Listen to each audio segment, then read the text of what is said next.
श्री गणेशाय नमः। बोलिए गणेश भगवान की जय। आज बुधवार का दिन है और आज हम श्रवण करेंगे बुधवार व्रत कथा।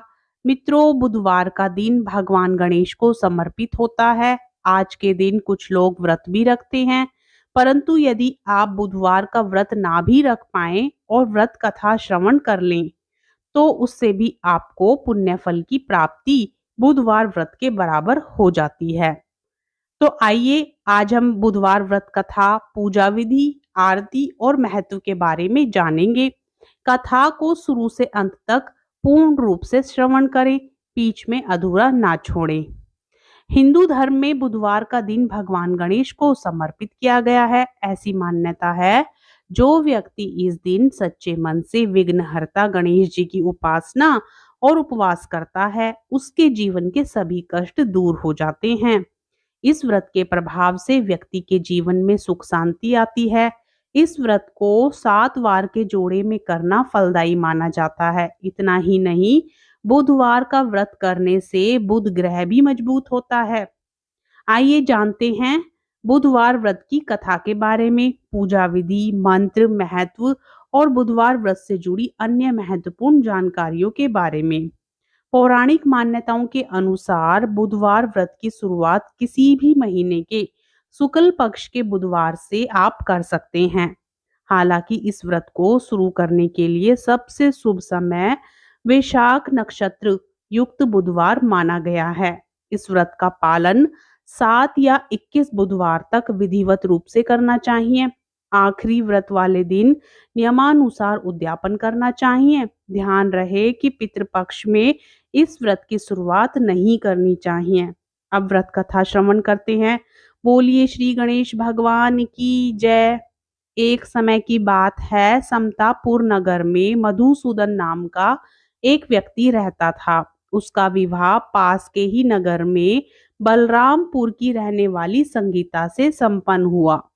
वह दिखने में सुंदर और सुशील थी। एक दिन मधुसूदन अपनी पत्नी को लाने के लिए ससुराल पहुंचा। वह उसी दिन अपनी पत्नी को विदा करने की जिद पर अड़ा रहा, लेकिन उस दिन बुधवार था। पत्नी के घर वालों के समझाने के बाद भी वह नहीं माना और बुधवार के दिन यात्रा करना अशुभ होता है, ऐसा ससुराल वालों ने उसे समझाया, पर फिर भी वह नहीं माना।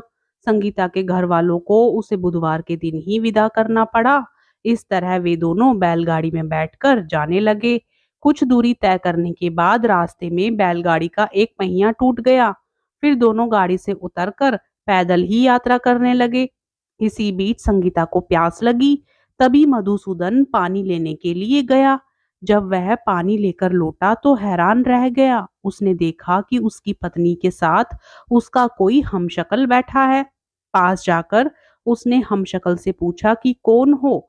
इस पर उस आदमी ने कहा कि मेरा नाम मधुसूदन है और वह संगीता का पति है।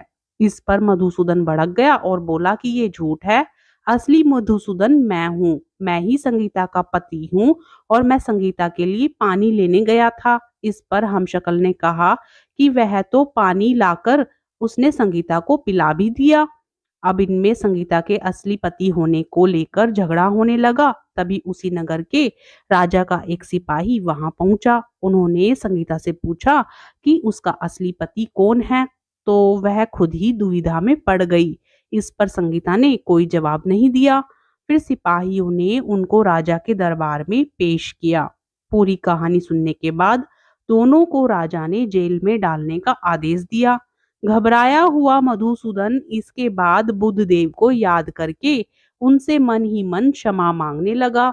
इसके बाद आकाशवाणी हुई कि हे मधुसूदन, तुमने संगीता के घर वालों की बात नहीं मानी और बुधवार के दिन यात्रा की थी। तुम्हारे इस अड़ियल बर्ताव से भगवान बुद्धदेव काफी नाराज हैं। उन्होंने ही ऐसी दुविधा पैदा की है। तब मधुसूदन ने नम्र आवाज में कहा कि हे महाराज, उससे बड़ी गलती हो गई। वह आज के बाद से कभी भी बुधवार को यात्रा नहीं करेगा और हमेशा बुधवार के दिन व्रत भी रखेगा। क्षमा मांगने पर भगवान बुद्धदेव का क्रोध शांत हो गया। भगवान ने फिर मधुसूदन को क्षमा कर दिया। राजा के दरबार में मौजूद उसका हमशक्ल भी गायब हो गया। बुद्धदेव की कृपा से राजा ने फिर मधुसूदन और संगीता को विदा कर दिया। राजमहल से जैसे ही वे आगे बढ़े तो रास्ते में जिस बैलगाड़ी का पहिया टूट गया था वह भी उन्हें सही सलामत मिल गई। दोनों एक साथ खुशी खुशी अपने नगर को लौट आए। इसके बाद से वे हर बुधवार का व्रत रखने लगे। उनका जीवन सरल और सुखमय हो गया। उनके कामकाज में भी उन्नति हुई। बोलिए बुद्धदेव भगवान की जय। श्री कृष्ण भगवान की जय।